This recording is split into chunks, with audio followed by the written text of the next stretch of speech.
많이 합니다. 주여 만남의 복을 주시옵소서. 이제 학교 입학하려면 좋은 선생님을 주님 만나게 해주시길 원합니다. 이 선생님을 잘 만나야 되더라고요. 막 개떡 같은 쌤 만나 놓으면 애 완전히 그냥 미움하고 막 뭐 이상하게 만들어버리고, 유치원에 애 보내놨더니 그 뉴스 듣잖아요, 그죠? 애를 막 꼬집고 때려가지고 병원에 입원하기도 하고, 막 심지어 애가 완전히 정신분열이 일어나기도 하고, 그럽니다. 그래서 좋은 선생님 만나게 해달라고 기도하고, 또 좋은 친구들 만나게 해달라고 우리가 학부형이 될 때 기도를 많이 한 이유가 바로 거기에 있습니다. 좋은 친구를 만나면 좋은 영향력을 받아서 걔가 이제 좋아지는 것입니다. 공부하지 않는데 애가 좋은 공부 열심히 하는 친구를 만나서 또 공부도 열심히 하게 되어지고, 또 착한 일을 하게 되어지고. 근데 성실하고 착한 애였는데 이상한 애를 만나가지고 그냥 이상한 쪽으로 가버리는 그런 일들이 일어나기 때문에 그렇습니다. 그래서 좋은 친구를, 또 좋은 사람을 만나는 것이 복 중의 복입니다. 그래서 우리가 가까이 될 사람이 있고 멀리 해야 할 사람이 있습니다. 여러분, 부정적인 사람은 멀리 하는 게 좋습니다. 비판적인 사람은 멀리 하는 게 좋습니다. 교회에 대해서 안 좋은 말을 많이 하는 사람은 여러분 멀리 하시고 한마디를 따끔하게 해주십시오. 그러려면 왜 우리 교회에 나오냐? 여러분 그렇게 하십시오. 그리고 기독교에 대해서 비판을 하면 그러면 너 왜 교회를 다니니? 여러분 이야기하십시오. 여러분 비판적인 사람은 멀리하는 게 좋습니다. 게으른 사람은 멀리하는 게 좋습니다. 너무 노는 것을 너무 좋아하는 사람도 멀리하는 게 좋습니다. 나쁜 사람은 멀리하는 게 좋습니다. 근데 긍정적인 사람은 가까이 하는 게 좋습니다. 믿음이 좋은 사람, 순수한 사람은 가까이 하는 게 좋습니다. 충성하는 사람은 가까이 하는 게 좋습니다. 부지런한 사람, 착한 사람은 가까이 하는 게 좋습니다. 자, 오늘 성경에 보면 우리가 무엇을 멀리해야 되고 무엇을 가까이 해야 하는가에 대해서 말씀을 하고 있습니다. 우리가 가까이 해야 될 것은 하나님을 가까이 하면 복이라 그럽니다. 하나님 가까이 함이 내게 복이라 그럽니다. 따라합시다. 하나님을 가까이 함이 우리의 복입니다. 아멘. 근데 하나님을 멀리하면 망한다고 그랬습니다. 여러분, 아담과 하와가 왜 망했습니까? 여러분, 뱀 때문에 망한 것이 아닙니다. 하나님을 멀리함으로 인해서 망한 것입니다. 하나님을 멀리하고 뱀과 친해지면서 그의 인생이 완전히 꼬여지기 시작했고, 에덴 동산에서 쫓겨나게 되어지고, 온 인류를 죄 가운데 빠지고 멸망하게 만드는 그런 일을 만들고 말았습니다. 그래서 보면 27절에 보면 무릇 주를 멀리한 자는 망하리니 엄녀같이 주를 떠난 자를 주께서 멸하셨나이다 그럽니다.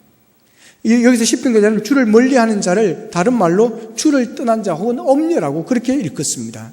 이 엄녀는 영어로 말하면 성실하지 못한 자라는 그런 뜻이 있습니다. 그는 하나님보다 더 중요한 다른 무엇에 그의 가치와 사랑을 두고 사는 하나님이 마음이 없는 자를 말합니다.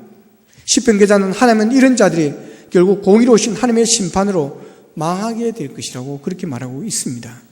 영국의 유명한 설교자 마틴 로이드 존슨이 있습니다. 이분이 그분의 책에 보면 이런 말이 있습니다. 교회에 나왔다가 심판의 메시지를 듣고 되게 막 거슬리고 불편했습니다. 그래서 심판하신 하나님을 비웃고 교회 출석을 당분하지 않은 한 농부의 이야기가 나옵니다.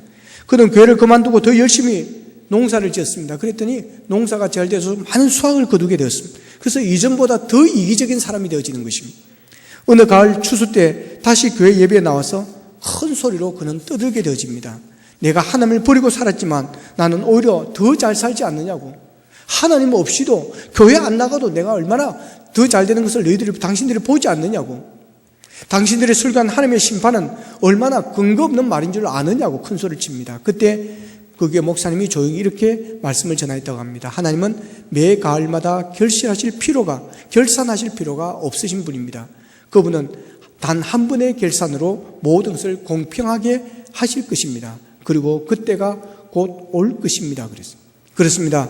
바로 그때 그 결산의 때, 곧 심판의 때, 그날이 하나님을 멀리한 사람들은 결국 망하게 되어지는 날입니다.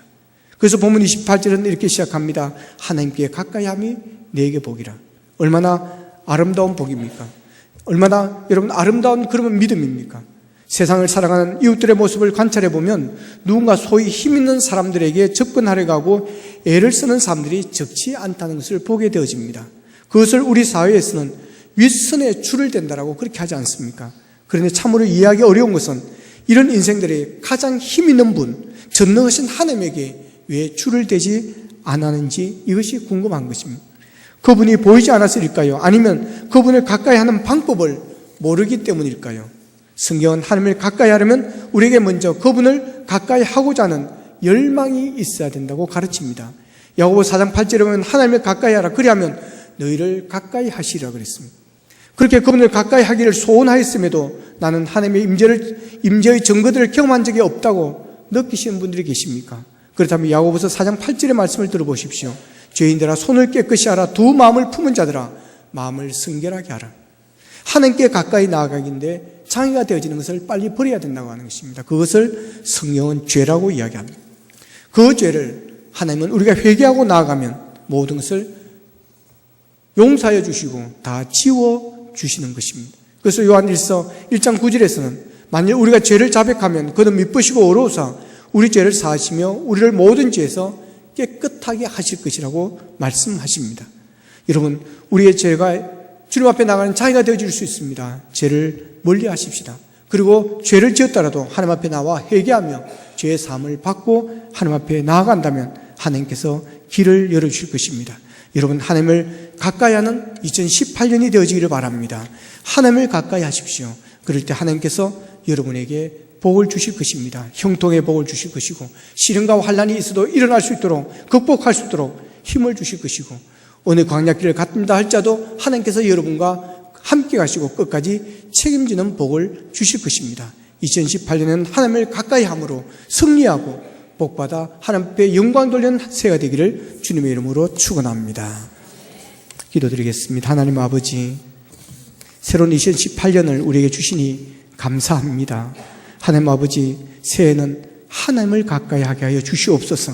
하나님을 더 가까이 하기를 원합니다. 아버지, 날마다 눈을 뜰 때마다 하나님을 바라보게 하여 주시고 눈을 감을 때도 주를 바라보며 눈을 감을 수 있는 우리의 삶이 되게 도와주셔서 악한 마귀 사탄 마귀 틈타지 못하도록 주님 인도하여 주시옵소서. 예수님의 이름으로 기도합나이다. 아멘.